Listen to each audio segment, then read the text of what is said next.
All right, guys, welcome back to our teaching in the book of Genesis. Now, the last time we were here in chapter 44, we remember that Joseph was testing his brothers, and it was the third of the three tests that Joseph gave his brothers. The first test that he gave his brothers, we remember when he took Simon in the first time and he put Simon in prison while accusing his brothers of being spies. Then the second test that he gave them was when they finally came back to the land after the famine. Remember, the whole point of the brothers coming into the land of Egypt in the first place was because the famine was so severe and it had reached down into the land of Canaan. It struck Canaan the first time the brothers came in, and that's when he gave them their first test. That is the test of Simon, accusing them of being spies. And remember, the whole of the theme concerning the brothers' character reverberated around Genesis 42 and 11, when they said, "We are honest men." And the idea of all of that is, in the mind of Joseph, the test, indeed are you honest men? Indeed, are you changed men?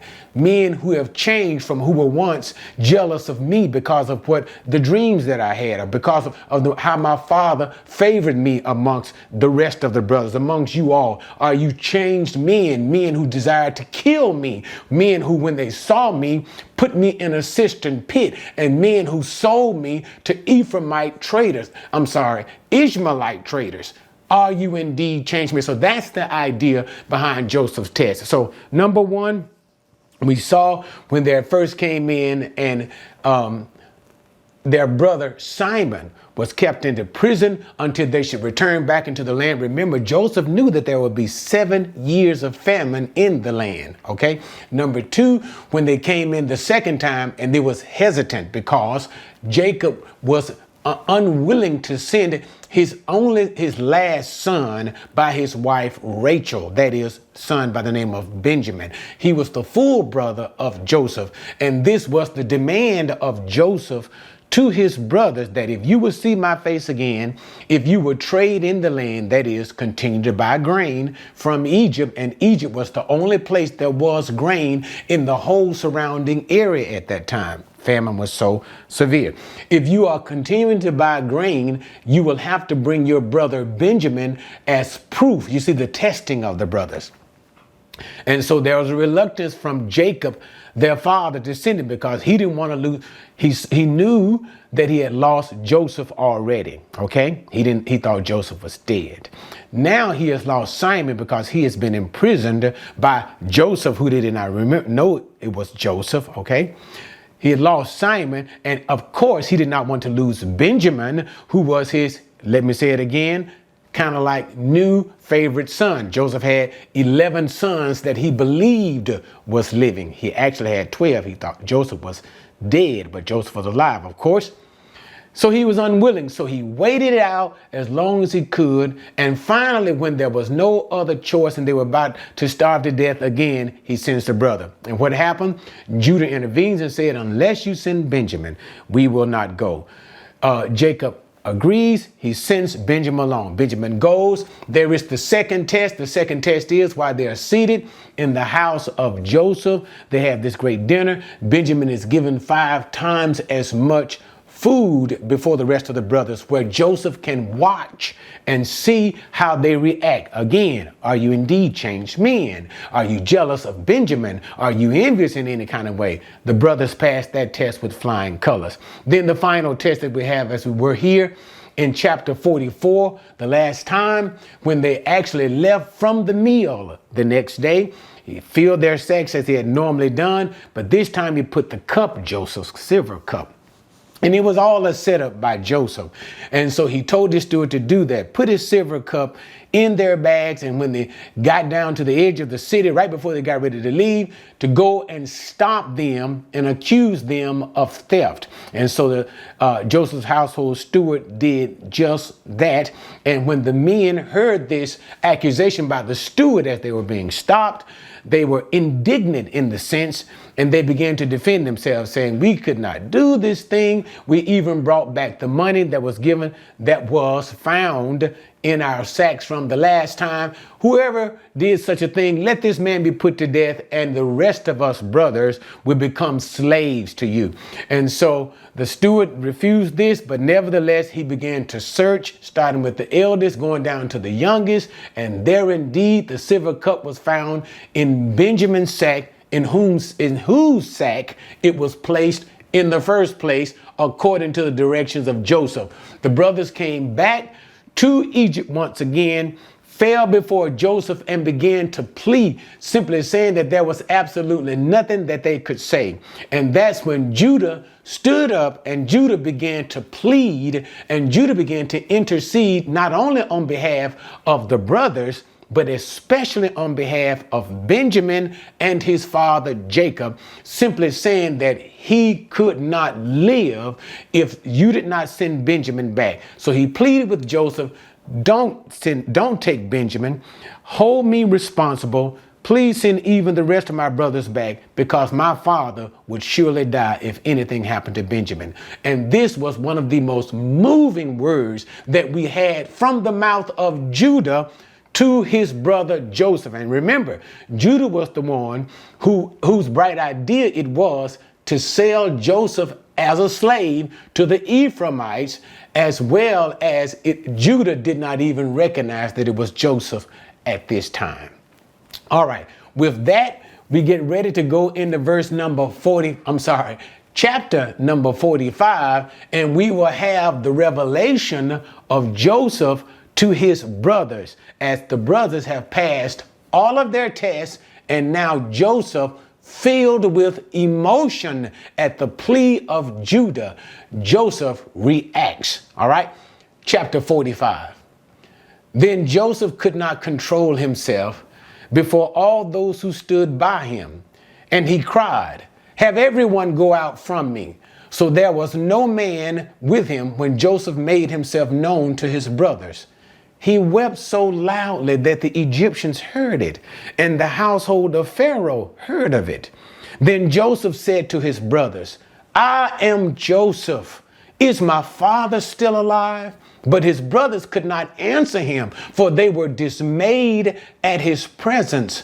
Then Joseph said to his brothers, "Please come closer to me." And they came closer, and he said, "I am your brother Joseph, whom you sold into Egypt. Now, do not be grieved or angry with yourselves because you sold me here, for God sent me before you to preserve life." Now, I'm going to stop right there, because even though this continues on with the narrative section, there are still wonderful points that I think we should cover before we move too far. And I forget them as I go through the text. So we're still in the same narrative situation, dealing with Judah's plea, his beautiful plea before second to the throne, Joseph. Okay. And as Judah is making his plea, it strikes Joseph to the heart so greatly that Joseph could not hold back his tears. And so as he began to literally start breaking down, he sends all of the Egyptians out of the room, because this was indeed a private matter only between Joseph and his brothers. And so Joseph is beginning to weep loudly and audibly at the plea of Judah. It is striking his heart. He just can't take it anymore. And so when he does, Joseph begins, and you can imagine, remember now, Joseph spoke when he would speak to his brothers in times past. He would speak to them through an interpreter. That is, Joseph would speak Egyptian. The interpreter would interpret the Egyptian to Hebrew to his brothers. But now, even though it is not stated, because we know the brothers didn't all of a sudden learn Egyptian language, Joseph is now revealing himself, and also it is implied here, speaking the tongue of Hebrew, as he says to his brothers, "I am Joseph." in the Hebrew tongue, okay? And so as he speaks to them, he begins to inquire concerning his father. Is my father still alive? Is everything still all right with the family? And he tells them, it's me. And then he gives them credible information that only they would know. What's that information? I'm the Joseph you sold as a slave to Egypt. So right then and there, they knew the only somebody who would have this information besides those 10 brothers would be Joseph himself. This is proof positive that indeed that this is Joseph. And so he tells them, of course, because they cannot be near Joseph as the second ruler to Egypt, come near, kind of in the sense of examine him, look upon him to see that indeed he is Joseph. And then he begins to tell them something and the reason for what is going on. He simply says this: Joseph recognizes the sovereignty of God. That is, that from the very beginning, even though their hearts, and I don't want to rehash all of this from chapter 37, because all of this comes from chapter 37, but God was at work, even though their hearts had ill will towards Joseph, okay? They didn't like him. They were jealous of him, envious of him, remember, because his father favored him. They had an hatred to such a degree because of Joseph's dream that one day Joseph would rule over them. And we see this dream is clearly now come to pass, and how they were bowing down to Joseph time and time again. Every time that they came into the land of Egypt, what were they doing? Bowing down to Joseph. Okay, so in all of these things, and how they put him in the cistern, sold him as a slave, Joseph understood that in their mistreatment of him, the sovereign hand of God is still at work. It was still at work to bring Joseph into Egypt, and all of the events of Joseph's life as he came into the household of Potiphar, and then his Potiphar's wife falsely accused Joseph of attempted rape. And then Joseph going into the prison, and there in the prison when he meets the baker and he meets the cupbearer of the Pharaoh, drawing him closer and closer to the throne of Pharaoh, Joseph understood the sovereign hand of God to place him in the position of power, using what? The maltreatment and the ill treatment of his own brothers to engineer all of these things. Joseph had time to consider that God had done these things, and he did these things allowing me to suffer this in order that I might preserve your lives, so that I might be brought to this position to where I am able to save your lives. For the famine is yet to come to an end, and without my intervention to care for you, you will certainly die in the famine. So Joseph understood these things. So not only does he understand it, okay, but also too, notice in verse number 5, in Joseph's contemplation that he has had over all of these events through the years of the 20 years of his life, this mistreatment, he says to them, do not be angry with yourselves. It shows that in his understanding of God's sovereign hand, God has also worked on the heart of Joseph in a magnificent way. And I myself would want to be able to say, I want to be like Joseph. He says to his brothers, do not be angry with yourselves. This is an explicit statement that he said, that he is letting them know he has forgiven them. He has forgiven them for their envy, hatred, mistreatment, instead of allowing it to boil over into his mind. You know, we can get to a place where we say to ourselves, I'll never forgive them for what they did to me. I'll never forgive. We can be unforgiving to such a degree, we won't even forgive for what people said to us, less known desiring to kill us, sell us into slavery. But Joseph is magnanimous in this sense. He forgives them, and he even tells them, don't even be angry with yourselves, because God was involved in this whole picture. Okay, magnificent, isn't it? But anyway, let's continue to verse number 6 now. For the famine has been in the land these 2 years, and there are still 5 years in which there will be neither plowing nor harvesting.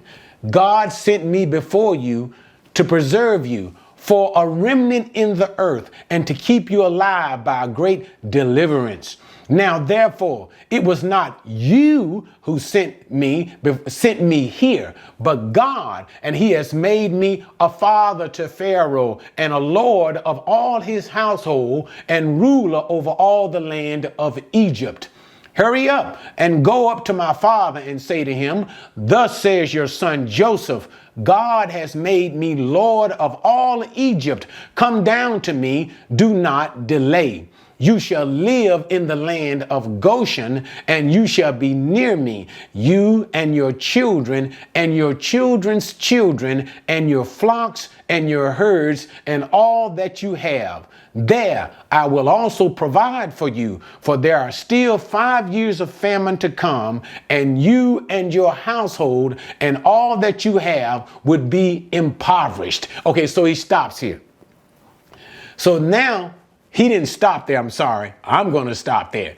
So now he begins to tell them, and he also lets us know during the times that they have been coming here, when they first came into the land, that it was only 2 years of the 7 years of famine. Remember, Joseph had predicted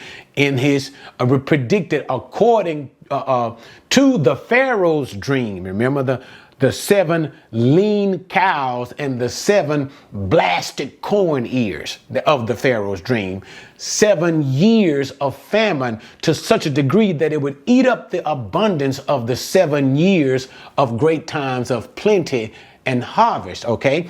But we are only in just 2 years, and already the famine struck the land of Canaan. First time they had to come. Quickly they ate up all of that food. Second time the famine has come. They're going to eat up all of that food soon. And what? 5 years remain. And without Joseph's constant provision for them, they would not survive. So he tells them that. And then he tells them, go down to my father's house and bring him back. Make him aware of all that God has done. And all throughout this part of the text, Joseph's words to them, he is continually allowing them to see he is taking no credit to himself. I like that about the humility of Joseph. He keeps saying that God has placed me in this position. God has put me here so I can provide for you. God has made me, and notice he used the terminology, a father to Pharaoh. And by that, when he means a father to Pharaoh, he simply means counselors were often called fathers. Okay, so when you were a great counselor to a king or a ruler or a great person or whatever, they would often use the designation as father. And so Joseph, as being Pharaoh's greatest counselor, remember, because of the counsel that Joseph had given the Pharaoh about what to do about the upcoming Pharaoh, Pharaoh made him second in command of all of Egypt, second in authority, right? And so again, he reiterates that he is second in line in all of Egypt, okay? And that's what he's telling. Tell my father, he's telling his brothers, tell them of the splendor and the glory of me. Tell him that. And the reason why he's doing that, this is not to boast. This is simply to convince Jacob that indeed Joseph is still alive. You don't have to be afraid to come to Egypt. And because Joseph is alive in Egypt and he is well in a position to provide for you and all of the tribes of Jacob. Okay. And so therefore he says, tell him this, I'm able to provide for him. Tell him of all of my glory. Now let's go into verse number 12. We're continuing.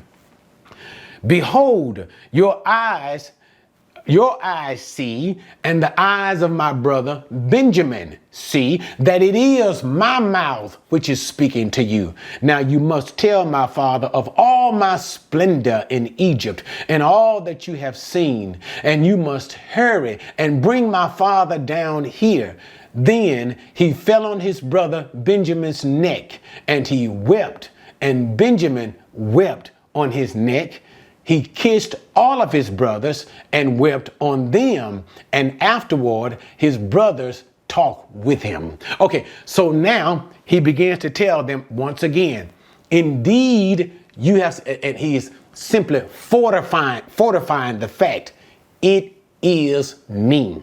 And even my brother Benjamin has seen. In other words, if anybody could recognize me, that it is Joseph, it would be Benjamin.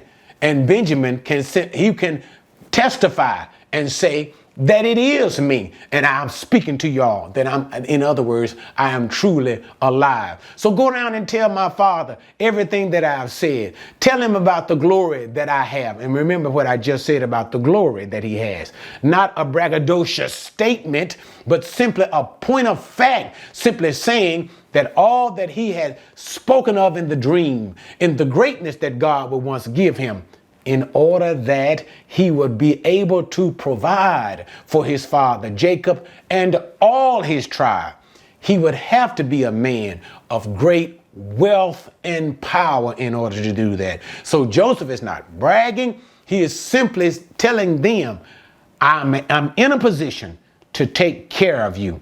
Tell my daddy that, in order to convince him. Remember, because there's always been a thing with the patriarchs. What did I just say? It has always been a thing with the patriarchs.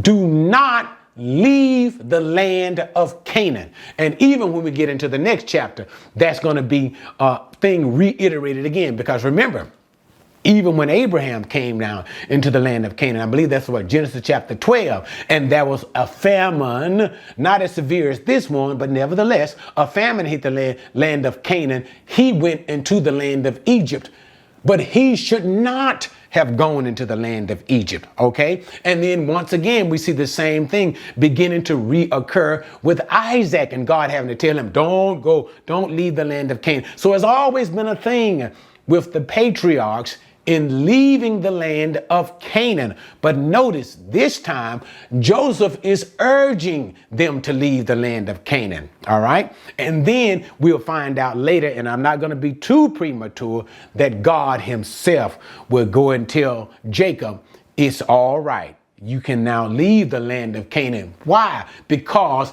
this will fulfill those words spoken by God to Abraham in Genesis chapter 15, when God tells Abraham that his descendants will become slaves to a people outside of this land. And after 4 generations, 400 years, God will bring them back into the land of Canaan, and he will bring them back with great rejoicing. And we know all of that will come through Moses at a much later time. But nevertheless, the point that I'm illustrating is that this is fulfillment that God has spoken to Abraham, because all the time, do not leave the land of Canaan. That was the point.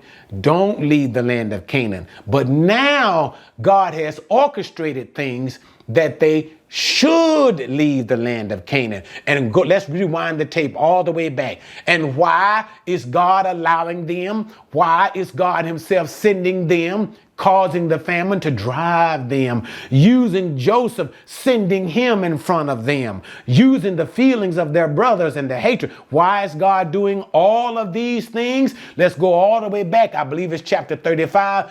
Dinah has the bright idea to go and visit the Canaanites. And then comes the threat of intermarriage. Then all of a sudden, chapter 38, Judah has the bright idea to depart from his brothers and marries a Canaanite woman. And what happened? The explosion with Dinah. She's raped, the intermarriage with the Canaanite. What happens with Judah? The mess with his families. Two of his sons are put to death by God. Why? They are learning the ways of the Canaanites. Why? Because to intermarry with the Canaanites is to learn the ways of the Canaanites, to worship the gods of the Canaanites, where the Jewish people will lose their identity and where their purpose, a chosen people of God, will be sullied, and therefore they will become ineffectual to the calling of God, and they are no longer useful to God. Because why? They have intermixed with the Canaanites, and for all practical purposes have become Canaanites themselves. And so now this is what is going on here. God is now preserving his people, preserving their ethnic nationality and distinction, preserving their calling for a nation of people, okay? But anyway, without getting to preaching and commentary about all of that, we're still continuing. So he weeps and he said, my brother Benjamin can recognize me. He weeps on Benjamin, and this is the final act of weeping that we'll see here. And then to show even also that I have forgiven you, not simply in words. You can imagine him embracing his brothers one by one, and he is weeping on them as well. That means his other brothers, okay? And so this is to let them know, I have forgiven you. Go in peace. Do as I have spoken unto you. All right, so now let's continue. Verse number 16. Remember, Pharaoh's, Joseph's servants, who are Egyptians themselves, they heard of Joseph's cry. They are now aware of the situation in totality. Indeed, these, and whether or not it clearly seems to indicate they didn't know all of the details, or even maybe even that these guys were Joseph's brother. Maybe he hid them from them. Maybe he only told his chief household steward. Nevertheless, the servants of Joseph hear about this. The news now has traveled to the household of the Pharaoh himself. Why? Because think about who Joseph is, second in command to the Pharaoh himself. So clearly the news will go to the Pharaoh himself. And now let's look at how Pharaoh responds when he hears that Joseph's brothers have come into the land. Verse number 16. Now when the news was heard in Pharaoh's house that Joseph's brothers had come, it pleased Pharaoh and his servants. Then Pharaoh said to Joseph, say to your brothers, do this. Load your beast and go to the land of Canaan, and take your father and your households and come to me, and I will give you the best of the land of Egypt, and you will eat the fat of the land. Now you are ordered, do this. Take wagons from the land of Egypt for your little ones and for your wives, and bring your father and come. Do not concern yourselves with your goods, for the best of all the land of Egypt is yours. Now that is absolutely beautiful. So because of Joseph's favor with Pharaoh, Pharaoh now shows favor with Joseph's family. No doubt Pharaoh has been pleased with Joseph ever since Joseph came out of the prison and interpreted the dream. This was the time of Pharaoh's being pleased with Joseph. And Joseph's administration over Egypt, and how he took 20% of all of the land and stored it up in granaries, so that when the famine struck Egypt, and the people came to Pharaoh and cried out to Pharaoh that they were impoverished, how he sent them to Joseph and said, whatever Joseph tells you to do, you do that. In Joseph's administration, Pharaoh was pleased with him. And so in that pleasure, what does he do? He tells Joseph's brothers, he says, I tell you what you do. You return back to your land, and you go and you take for provisions, okay, for yourselves and for your families. And I want you to take wagons, and the purpose of the wagons were to take their wives and their children and their father who could not make the trip on foot, and bring them back to the land of Egypt. And Pharaoh graciously says, don't worry about trying to load up all of your stuff and try to bring provisions for what you're going to do to take care of yourselves when you get back to the land of Egypt. No. I, the Pharaoh, will provide for you. And I, the Pharaoh, will give you. And see, you got to get the import of what he's saying. Pharaoh, who is seen as a god to the Egyptians. Pharaoh, who is even greater than Joseph. But even though Joseph has the authority, Pharaoh is not saying what Joseph said to you without me. No. Joseph can do this, but Pharaoh is supplying his blessing. So even as the Pharaoh is speaking, you can imagine the strength of this command and the beauty of this blessing to these Israelites. Don't worry about it. Don't you worry about a thing. I, the Pharaoh, will provide for you. Thus it is ordered from my mouth. And you can imagine how they felt when they heard these words from the Pharaoh himself, not only from their brother, who they thought, they didn't even know that he was their brother. They just knew he was the second likened unto Pharaoh. But now the Pharaoh himself has given this blessing. Wow. But anyway, so now let's go on. Verse number 21. Then the sons of Israel, and notice how they flip now and speaks now, instead of saying Jacob, they say Israel, because they speak of them as a tribal people. But we got to read, they did so. And Joseph gave them wagons according to the command of Pharaoh, and gave them provisions for the journey. To each of them he gave changes of garments, but to Benjamin he gave 300 pieces of silver and 5 changes of garments. To his father he sent as follows: 10 donkeys loaded with the best things of Egypt, and 10 female donkeys loaded with grain and bread and substance for his father on the journey. So he sent his brothers away, and as they departed, he said to them, do not quarrel on the journey. So what happens? So then they returned to Joseph. And Joseph, taking the administration of the things, just like he always did, according to the word of Pharaoh, he gave them the wagons and the provisions and sent them on their way. And so what did he give them? To the brothers explicitly, he gave them a change of clothing. And to Benjamin, he gave 300 pieces of silver and 5 changes of clothing. And which you have to, so let me break it down here.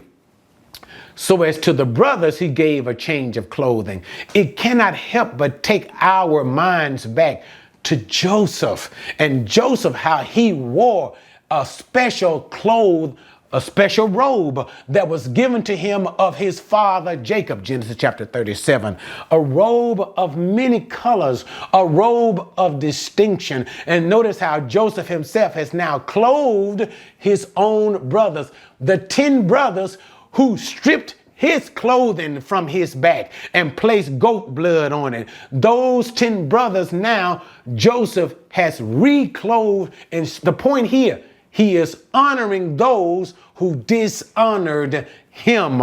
But not only that, to his full brother, because that's who Benjamin is, the full brother of Joseph, he gives 5. Just like at the table, he gave 5-fold. He now gives him a 5-fold, and he also honors his brothers, Benjamin, a great and special honor, even above his other brothers. 300 pieces of silver. He sends them on their way. He gives them wagons like the Pharaoh had ordered, provisions for themselves. Also, he sends along these 10 donkeys, female donkeys as well as male donkeys. And these provisions of grain as well as the best of Egypt. So the grains for the provisions of food. But then the other donkeys had, the other 10, the best of Egypt. This is the splendor and the wealth of Joseph. That's the point. So that in seeing all of this, not only did you get the food, and of course, no doubt he sent their money back as usual, But not only did you get the food, but then you get all of this. What the world is all of this wealth? If you see the wealth, remember that Joseph is saying, I'm in good shape. I have been placed in a position of power. You don't have to be afraid of coming to Egypt. I can provide for you and take care of you for the 5 years of famine that remain. Here is proof. Look at the greatness of gifts that I'm sending to you, my father, the best of Egypt. Has your eyes ever seen something like this? And this from me, your son Joseph, whom God has placed in Egypt. Again, God has placed in Egypt, okay? So he gives them all of this great splendor. He gives them the change of clothes, the blessing to them, and knowing that they are going to be away from him, that he has just revealed to them that it is me, Joseph. What me? The one whom you yourself sold as a slave in Egypt. Joseph knew what could happen along the way. What does he say to his brothers? Do not quarrel among yourselves. What do you mean?